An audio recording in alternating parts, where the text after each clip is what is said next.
एक समय की बात है, चमकौली नामक गांव में अक्सर अजीबोगरीब घटनाएं हुआ करती थीं।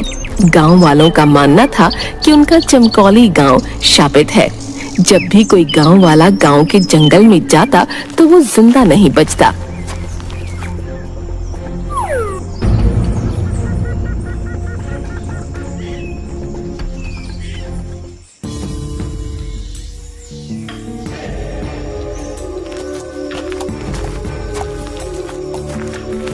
एक दिन गांव का चंदू किसान अपनी गाय के साथ जंगल के रास्ते होते हुए गांव जा रहा था। अरे रात काफी हो गई है, मुझे जल्दी निकलना चाहिए था, लेकिन ये गौरी जंगल में चरने लग गई और देर हो गई। गौरी, अब चल जल्दी से, इस जंगल में बहुत अनहोनी घटनाएं होती रहती हैं। चंदू डरता हुआ अपनी गाय के साथ थोड़ा आगे बढ़ता है तो उसे पेड़ के नीचे एक बुढ़िया घूंघट ओढ़े दिखाई देती है, जो देखने में काफी डरावनी लग रही होती है। ओह, अच्छा तो तुम आ ही गए। अच्छा हुआ कोई तो इस जंगल में आया। बहुत दिन हो गए किसी इंसान का खून नहीं पिया। आज तो मजा आ जाएगा, शिकार खुद चल कर आया है। तभी वो घूंघट वाली बुढ़िया उसके सामने आ जाती है।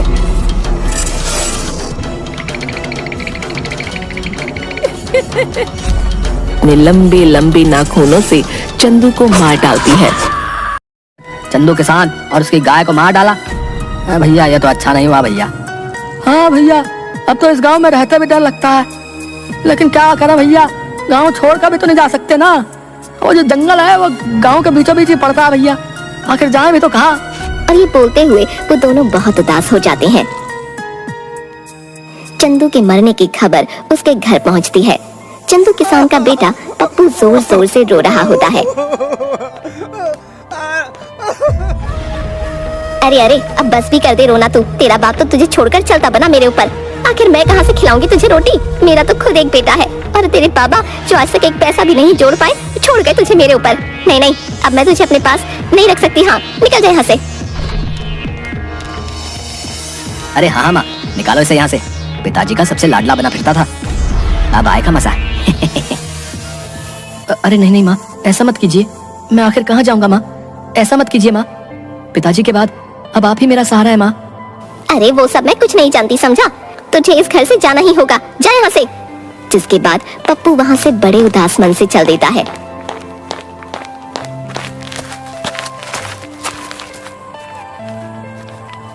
चलते चलते वो गांव के उसी जंगल में आ जाता है। जैसे ही पप्पू अंदर जंगल में जाता है, उसे डरावनी आवाजें सुनाई देने लगती हैं। वो बहुत डर जाता है। अरे अरे, ये कैसी अजीब सी आवाज है, मुझे तो बहुत डर लग रहा है। हे भगवान, इस गांव से बाहर जाने का एक यही रास्ता है जो जंगल से होकर गुजरता है। हे भगवान, मेरी सहायता कीजिए, अभी तो मुझे बहुत भूख भी लगी है। हाँ, और जिस ओर से डरावनी आवाजें आ रही होती हैं, उस ओर चल देता है। तभी वो देखता है कि वहीं पेड़ के नीचे घूंघट में एक बुढ़िया बैठी है। आ गया तू, अब मुझे एक नया शिकार मिल गया। उसकी ये बात सुनकर पप्पू काफी डर जाता है। हे भगवान, अब मैं क्या करूं?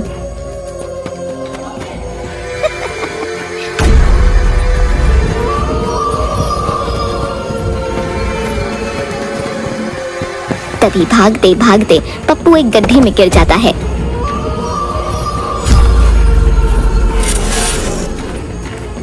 जैसे ही पप्पू उस गड्ढे में गिरता है, वो एक ऐसी जगह पहुंच जाता है जहां बहुत रोशनी होती है। काफी बड़े बड़े पेड़ होते हैं और उन्हीं पेड़ों के पास एक बहुत ही सुंदर नदी होती है। वहाँ आसपास अलग अलग तरह के पक्षी और जानवर घूम रहे होते हैं। सबको देख पप्पू हैरान रह जाता है। अरे ये मैं कहाँ गया हूँ? ऐसा अजीब सा जंगल तो मैंने कभी नहीं देखा।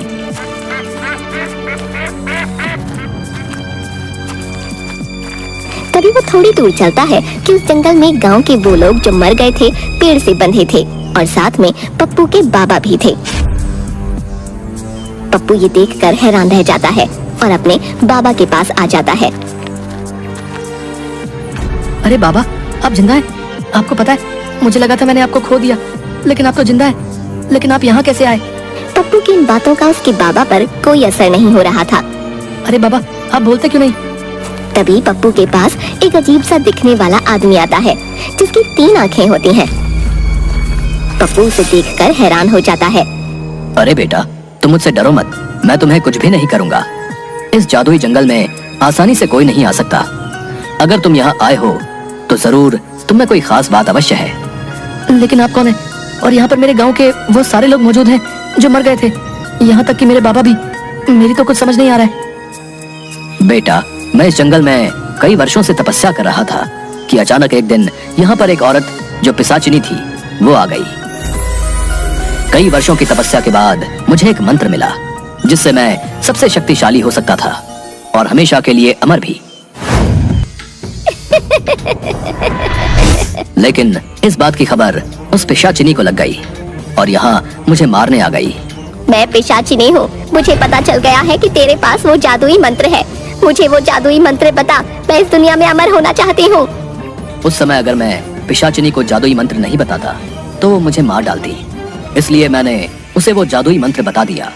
लेकिन क्योंकि वो एक पिशाचिनी औरत थी, इसलिए उसे अमर होने के लिए उस जादुई मंत्र के साथ साथ कुछ लोगों के खून की भी जरूरत थी, जिनका खून पीकर वो अमर हो सकती थी। तब से ही पिशाचिनी अपना भेष बदलकर अलग अलग गांव में जाती है और लोगों को मारकर उन्हें यहाँ इस जंगल में ले आती है और उनका सारा खून पी जाती है।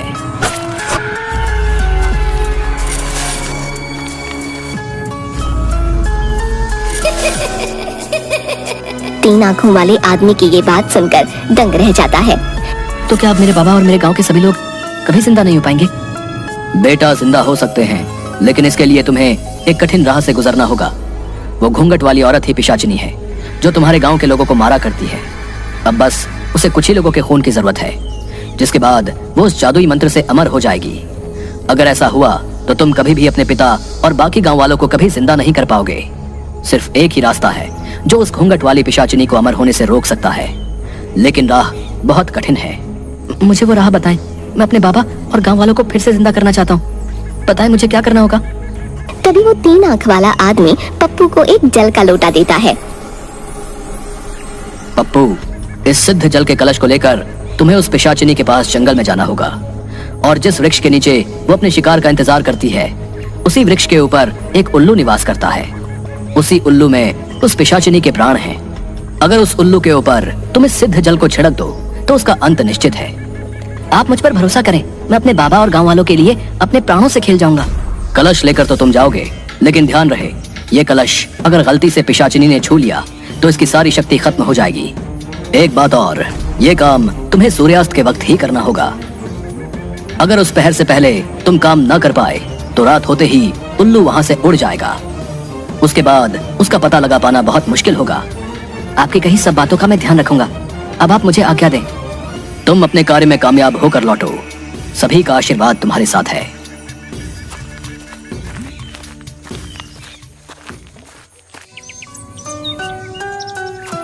उसके बाद पप्पू जंगल में ठीक उसी जगह सूर्यास्त से पहले पहुंच जाता है। मैं उस पिशाचिनी को किस तरह इस पेड़ के नीचे से हटाऊं? अगर मैं इसके सामने गया तो ये मेरे पीछे पड़ जाएगी और इस कलश को भी तोड़ना चाहेगी। हे भगवान, मेरी मदद करो। तभी उसके सामने उसकी गाय गौरी, जिसको पिशाचिनी ने मार दिया होता है, वो आ जाती है। अरे गौरी, तुम आ गई। हाँ पप्पू, मैं तुम्हारी मदद करने आई हूँ। अब मैं तुम्हारा रूप लेकर पिशाचिनी के सामने जाऊंगी, जिससे वो मेरे पीछे भागेगी। तब तुम पीछे से जाकर उस पेड़ पर बैठे उल्लू पर इस सिद्ध जल को छिड़क देना, जिससे ये पिशाचिनी का अंत हो जाएगा। ठीक है, मैं बिल्कुल वैसे ही करूंगा। उसके बाद गौरी पप्पू का रूप ले लेती है। पिशाचिनी के सामने जाकर,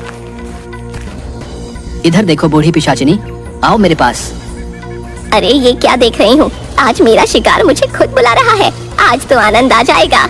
उस दिन तुम कहीं भाग निकले थे, आज तुम्हें कोई नहीं बचा पाएगा। हाँ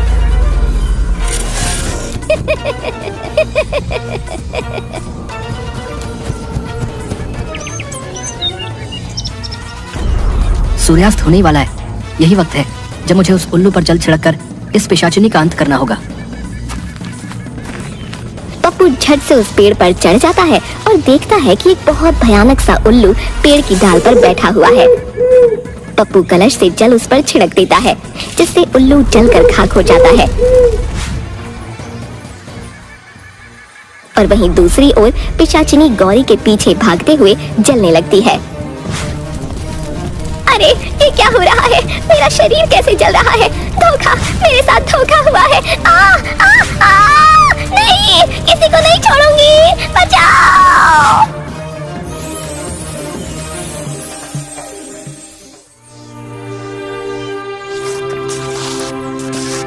धन्यवाद ईश्वर, मैं इस राक्षसी का अंत करने में सफल हुआ।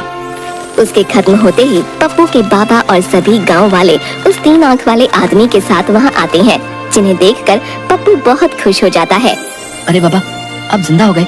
मेरे प्यारे बाबा, देखो मैं आपको अपने पास फिर से ले आया। हाँ मेरे बच्चे, देख मैं तेरे पास आ गया हूँ। वाह पप्पू, तुम सच में बहुत बहादुर और साहसी हो। तुमने उस पिशाचिनी घूंघट वाली बुढ़िया को हमेशा के लिए मुक्त कर दिया है। अब वो बहुत दूर जा चुकी है। अब तुम्हारा गांव शापित नहीं रहा बेटा। अब किसी भी गांव वाले की मौत नहीं होगी, और ये सब तुम्हारे ही कारण हो पाया है। ये सुनकर वापस जिंदा हुए सारे गांव वाले भी पप्पू का धन्यवाद करने लगते हैं। मुझे माफ कर दो पप्पू, मैंने तुम्हारे साथ बहुत गलत व्यवहार किया। मेरे मन में आपके लिए कोई कड़वाहट नहीं है माँ। देखो पिताजी अब हमारे साथ हैं, हम सब अब साथ रहेंगे। अरे वाह बेटा, तुमने जो हमारे लिए किया वो कोई नहीं कर सकता था। तुम वाकई ही हमारे गांव के नायाब हीरे हो। हाँ, हम तो तुम्हें पाकर धन्य हो गए बेटा।